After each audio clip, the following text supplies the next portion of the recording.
Great. Okay, so this is really making it additionally awkward that I have to hold this microphone. But Dr. Davis has really gotten into, which will be helpful for our program, very much into recording and he's created a YouTube channel of resources.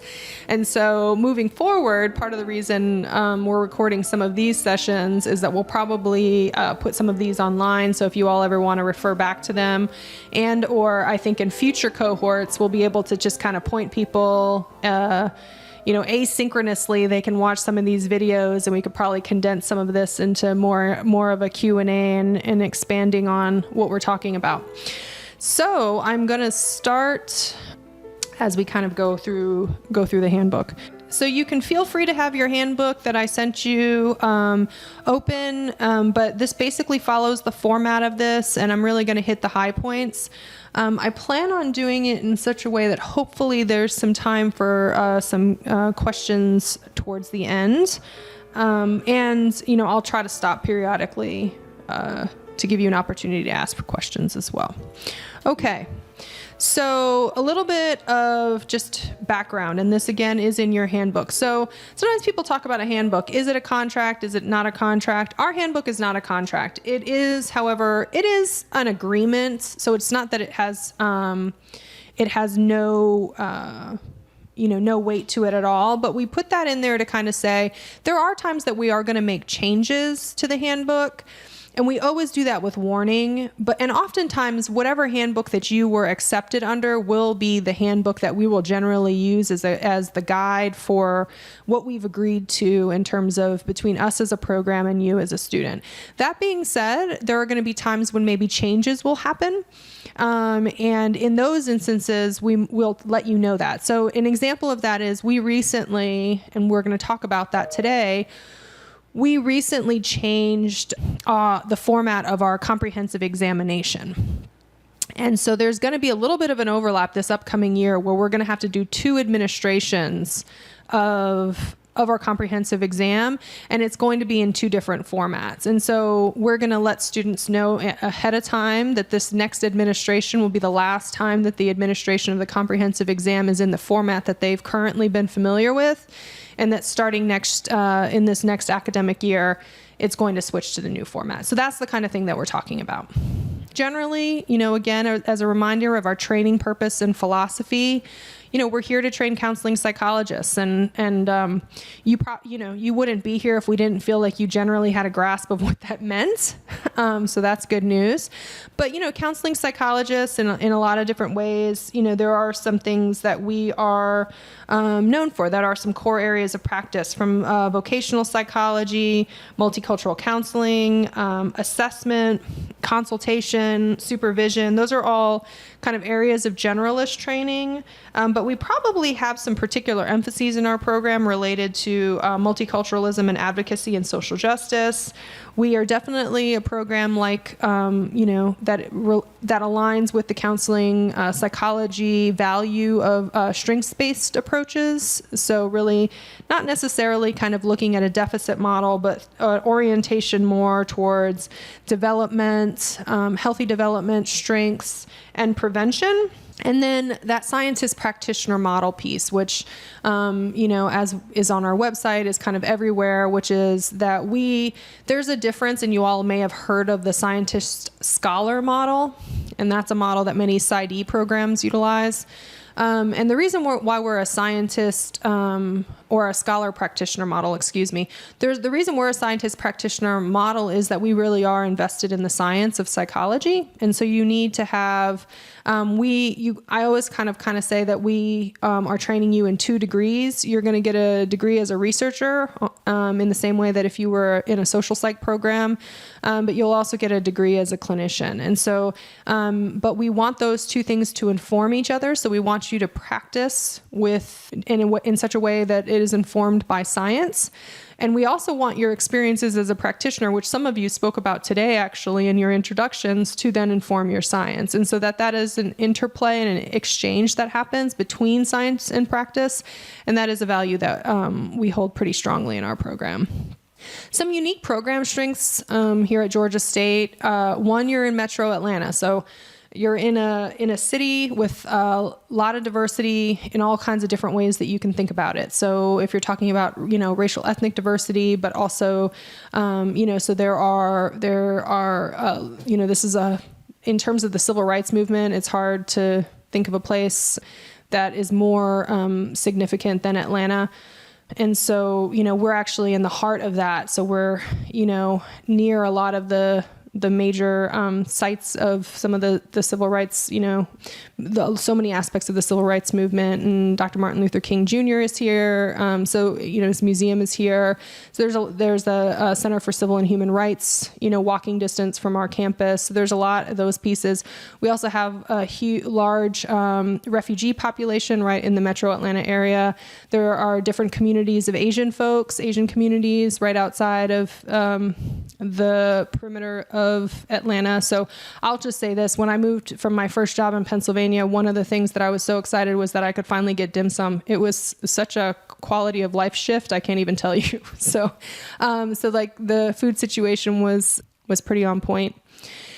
So, there's a lot in terms of training for research, for connection with communities that is here in Atlanta. We also have a center for stress, for the study of stress, trauma, and resilience. That's one of the centers here in our department. Doctors Rice and Ashby co-founded that center, and I spoke a little bit about it earlier. All of the faculty here in the counseling psych program are affiliated with the center. Another thing to kind of keep in mind about the center does have a budget, and one of the things that our students will do is the center will help you can apply for small grants through the center, research grants. So some students will use that for sometimes travel, but more often, if let's say you're running a study and it would just be so helpful to either be able to pay for a measure or be able to pay participants a small remuneration, the Stress Center is a great place to kind of apply for some funds. Also, in terms of like skills and kind of unique things that you can get here, we actually do have a bio lab. So people, do stress, like cortisol level testing and things like that. Dr. Rice's and Dr. Davis would probably be the best people to talk to about that. We have some folks that are really, really good at stats and advanced quantitative methodologies. And so you can have the capacity to do that kind of training here at Georgia State.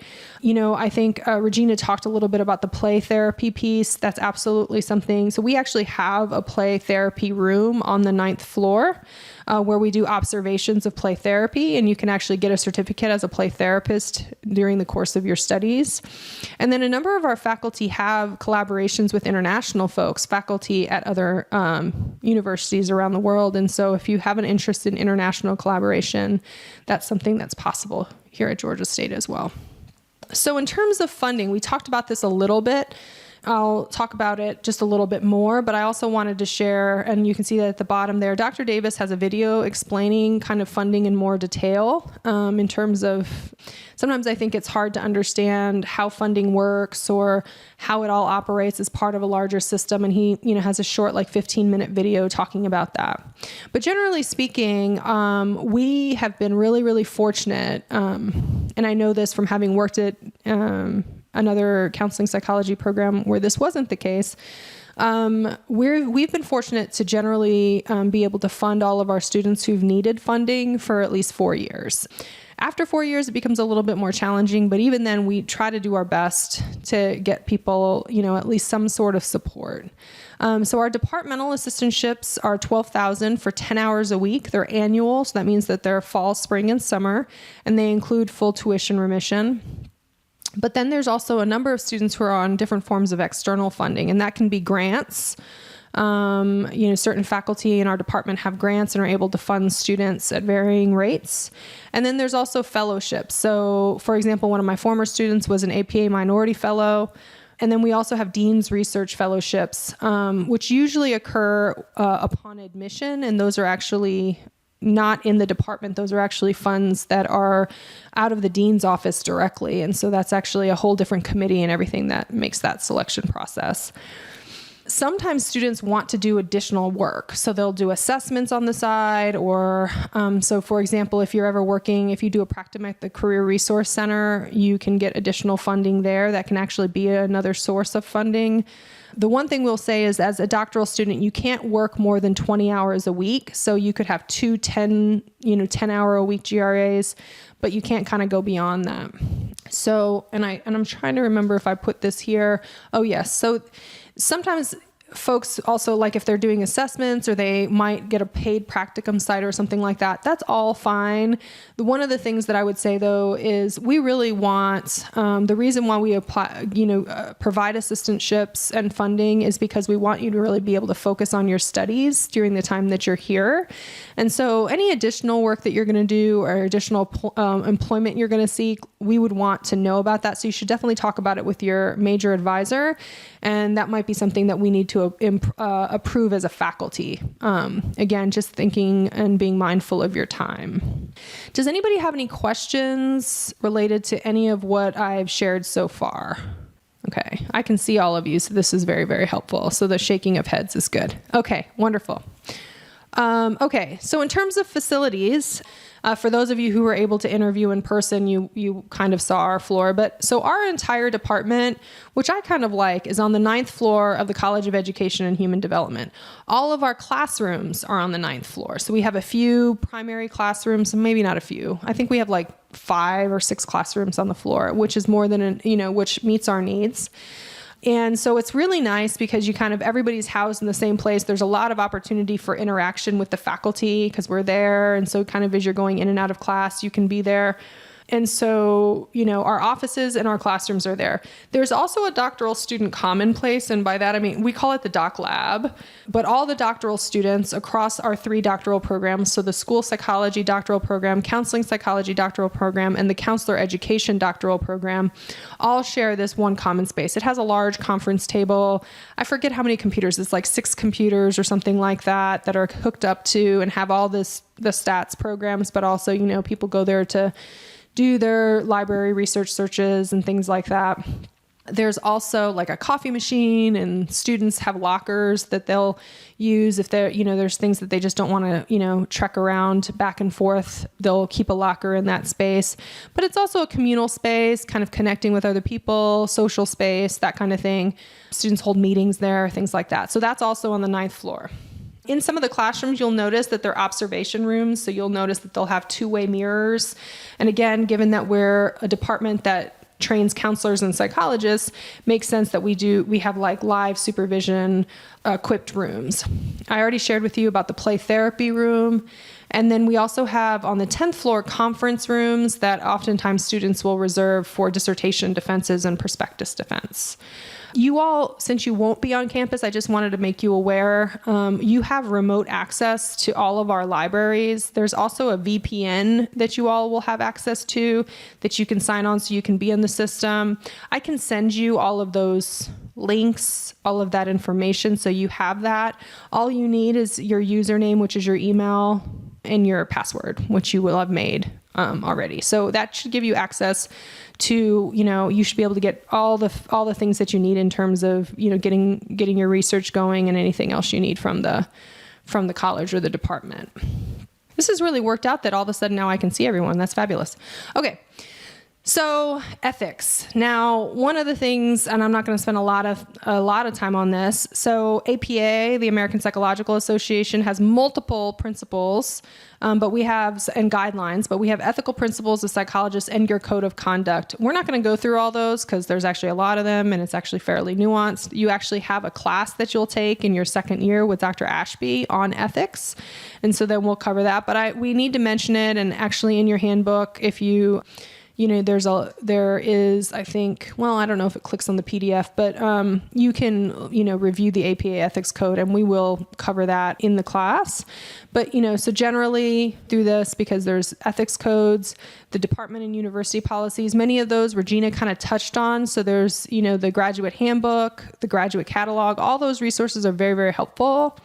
I don't know that I need to say this, but I guess I need to say this, just so that it's been said. In terms of professional behavior, it's expected. That's part of, one of the things that we evaluate you on. We're training people who are going to be professional psychologists in the field, and professional behavior and professionalism is pretty critical to that. So, we expect folks to treat each other with respect. We have, our diversity guidelines in all of our syllabi, for example. And we're actually working, Aman Saeed, who is going to be a third-year student, is working on community guidelines that we plan on utilizing and putting in our handbook that kind of talk more about this. And basically, just the broad strokes of that is, because we're a program that actually has a really diverse student body and kind of all the different ways you can think about that.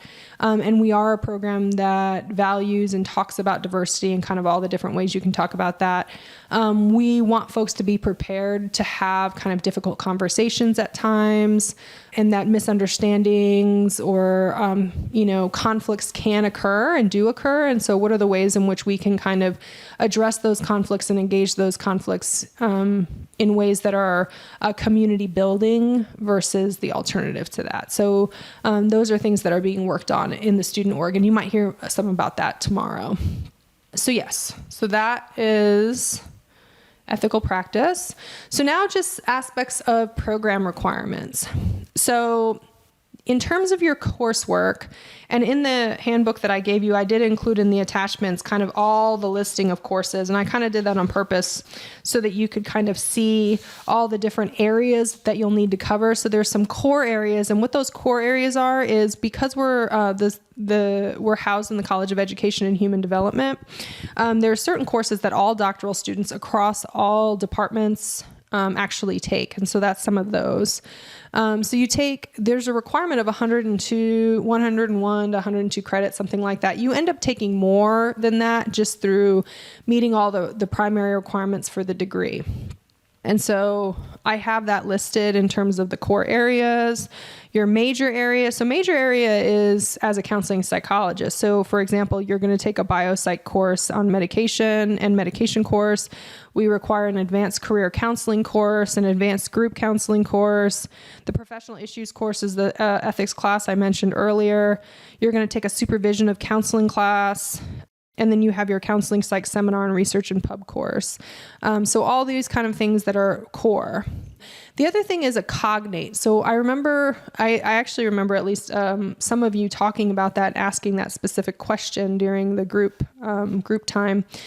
So a cognate is something that is almost kind of like, those are your elective courses.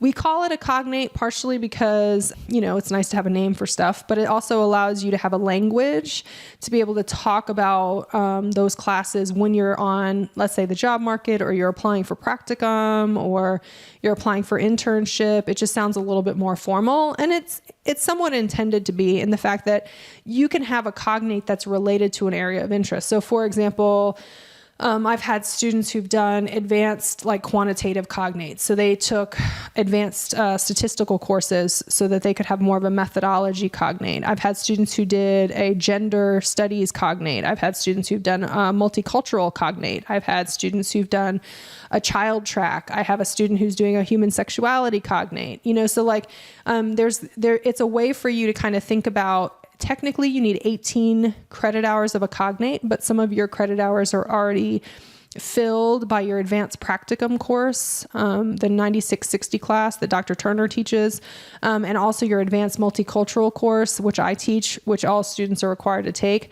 But that leaves you 3 other classes that you can choose. And as part of that, you kind of think about, what is something that maybe I'd like to have be a theme and an additional kind of area of specialization that I can kind of hang my hat on. So that's what the cognate is. You can talk to your major advisor about ways to form that cognate, and there's actually a great deal of flexibility around that. You need to have a major advisor. That pretty much has already been done. So short of something wanting to change, the major advisor is the person that you are admitted to work under. So Dr. Rice, Dr. Ashby, me, Dr. Davis, that's your major advisor. The person in our program A major advisor is the person who helps to advise you on your coursework, but also is your primary research advisor. So they're pretty much your one-stop shop for most of the things that you're going to need in the program. They're also going to help you with professional issues, discussion on like career goals, how to match your career goals, all of that. So whenever you have a question, ideally you start with your advisor and you kind of go from there. The other thing is a selection of a doctoral advisory committee. So what is that? Well, it's a committee that actually with you all's cohort has a little bit more weight. And that is the committee that you will officially indicate on a program of study form. So throughout this presentation, I've highlighted a couple of things. And when I've highlighted them, it's because it's a form that you're going to have to fill out. Turns out to get a PhD, you got to fill out a lot of forms. So this is one of them. And this is the form where you will indicate who your doctoral advisory committee is. Your doctoral advisory committee is 3 people. It's your major advisor, plus another counseling psychology faculty member, at least one other counseling psychology faculty member, and then another person in the department. So it's at least 3 people. And I'll explain in other ways that the doctoral advisory committee is important to you. But one of them is that they sign off on your program of study, which is, to be honest, your curriculum is what it is. So there's not a huge variability in that, but there's some. And this is the committee that you think about when they're going to sign off on that. The other program requirement in terms of research, the first one you're going to do is your pre-dissertation, which in other programs, sometimes you'll hear the word thesis, so programs call this a different thing. But this is basically the first research project that you do. It's, usually we like people to try to complete this within their first 2 years. And the indicator that it's complete is that you submitted that for publication. Okay, so if we're done with the pre-dissertation, let's go to the comprehensive examination. So, and I kind of tried to put these in order of kind of when they occur. So usually your pre-dis is going to happen probably, you're starting your coursework. For you all, you're going to do your coursework. You're going to do some pre-practicum stuff. In your second year, you're going to start your practicum. You're going to finish up your pre-dis, submit that for publication. So those are your kind of first 2 years. Usually in the third year, you take your comprehensive examination. Our comprehensive examination covers 3 domains. The first is theory, the second is research, and the third is psychology as an applied science, which is basically an ethics question, okay? In order to be able to sit for that, you complete a form. Again, I've highlighted it here, readiness to sit for comprehensive exam form. And that really, and in the handbook, we provide this in more detail. You have to have completed a certain amount of your core coursework. And in order to sit for comps, you also have to have completed your pre-dissertation. So you have to have submitted it for publication at that time. So if you've done all of those things, you can then sit in for your comprehensive exam. I feel like I might have lost Arash. I did. So I'm just going to keep a lookout for when he might come back. Okay. So you've completed your coursework, and we're looking at comprehensive exams happening around the first, that week before classes in August. So it'll be early August. So after APA, but, before the semester gets kind of really, really going is kind of when we're thinking that the new administration of comprehensive exams will take place. Part of the reason we're also doing it at that time, and this kind of jumps ahead to another requirement, is generally speaking, internship applications occur in November and December, right? And so you also, in order to be able to apply for internship, you need to have defended your dissertation prospectus. In order to defend your dissertation prospectus, you need to have finished your comprehensive exam. So the reason we put it in August is, let's say, for example, you pass, the theories question and the research question, but you didn't pass the ethics question. We like students to have an opportunity to, maybe they would have a second opportunity to sit for the exam in the following August and still be able to apply for internship in that November, December timeline. Does that make sense? So that's kind of what, right now, our comprehensive exam happens in January. And one of the stressors that we were recognizing for our students was they were feeling a lot of pressure because if they didn't pass it that January, the next administration of the exam would mean that they would miss the internship deadline. So we're hoping that this kind of helps, mitigate some of the anxiety. It's already an anxiety provoking process, but just to know, like, you have, a couple of shots, a couple of opportunities of this without significantly slowing your timeline down. I'm pretty sure. So you have 3 sections of the exam. Kind of talked. Oh, and the other thing I was going to say was, so you can kind of see how the program is sequential, and you really do need to kind of move through in these steps, or you can kind of get backlogged, So if you don't finish your pre-dis in time, you can't sit for your comprehensive exam, which then you can't finish, you can't defend your perspective, so there's just all these pieces. So, and I don't share that to say to stress you out in any particular way. I share that to kind of say the program is laid out so that as long as you kind of, follow the general guidelines, you should be fine, right? So all these things are set up so that sequentially you're okay. The other thing I would say is the other reason why we require the pre-dis to be complete before you sit for the comprehensive exam is because we actually think that's important preparation in addition to your coursework. And, potentially you would have started, or had some experience with kind of counseling or counseling theory to really be able to then take your comprehensive exams. So when you've done all of those things, you're ready to sit for comprehensive exams. And the handbook talks about some other things. For example, there's a required meeting with me where we talk about what the format of the exam is, how to prepare for the exam, the spring before you were going to take the exam. The exam is 2 parts. It's an in-person written exam over 2 days. So we'll have the computer lab, you will come in, we'll give you 2 questions one day, 1 question the second day, and you just sit and write. How do you prepare for that? Well, it will have been from all of your coursework that you've taken, articles that you've read, all of those kind of things. So we're confident that you're going to be able to answer the question. After you submit your 2 questions, you will schedule an oral defense, which is basically an opportunity where we're going to query you. Remember when I said thinking of your doctoral advisory committee has some consequence? These are the people who are going to grade your comps exam. So you want those folks. So those are folks that are gonna, when you think about who do I want on my doctoral advisory committee, part of what you're thinking about is these are also the folks who are gonna grade my comp exam. So in addition to your major advisor, so you might think about people that you think, might be a good fit for your interests, or are folks that you feel like you'd want to engage in this process in some way. So the oral defense, and it's not intended to be something, although I recognize it will cause anxiety, overly anxiety provoking.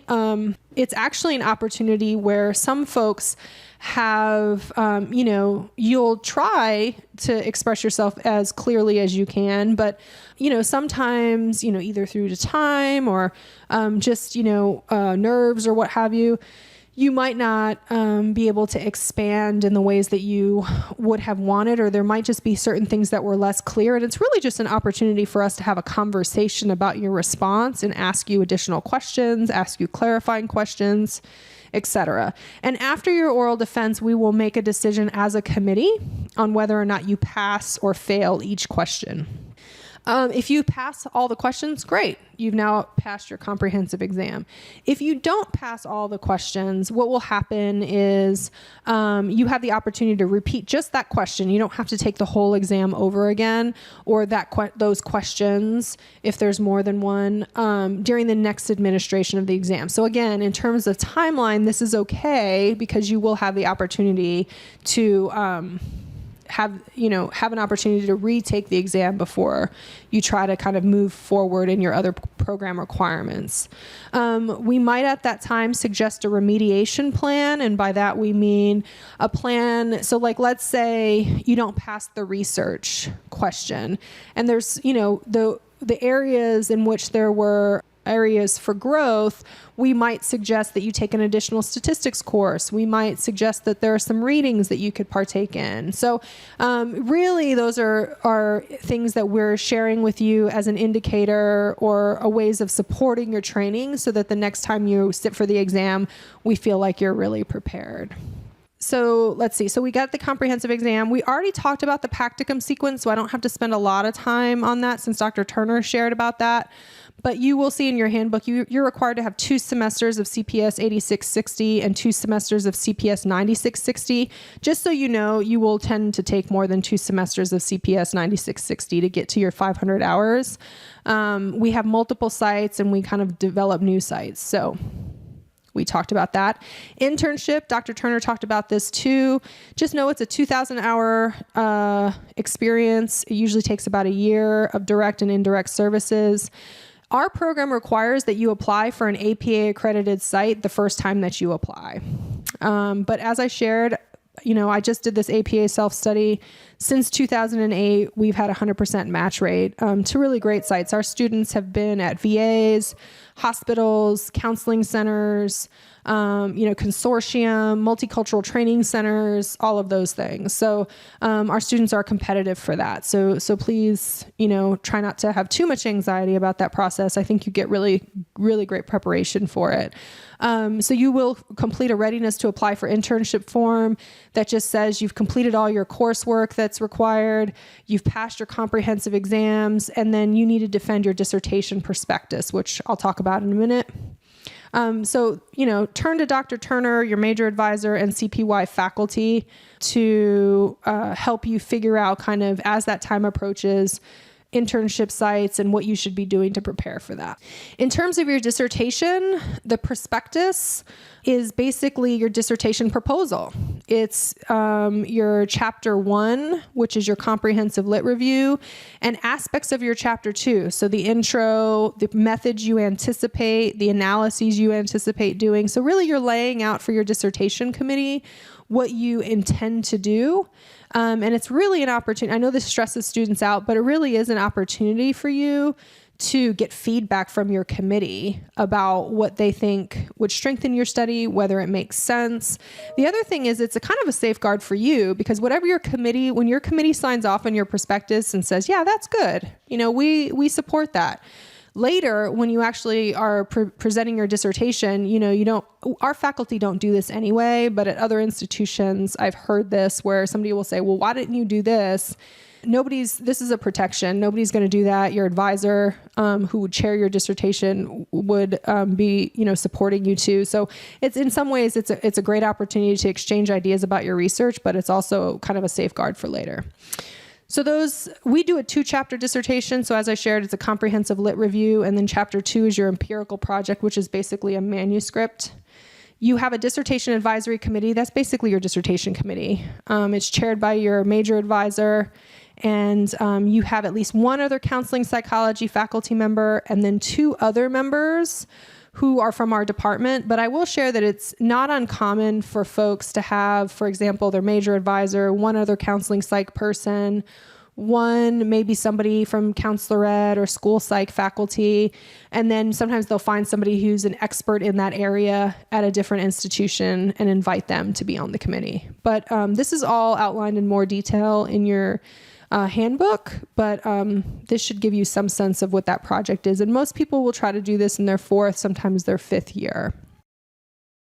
And here's just some other professional activities that you would engage in as a doctoral student. Be a member of a professional organization.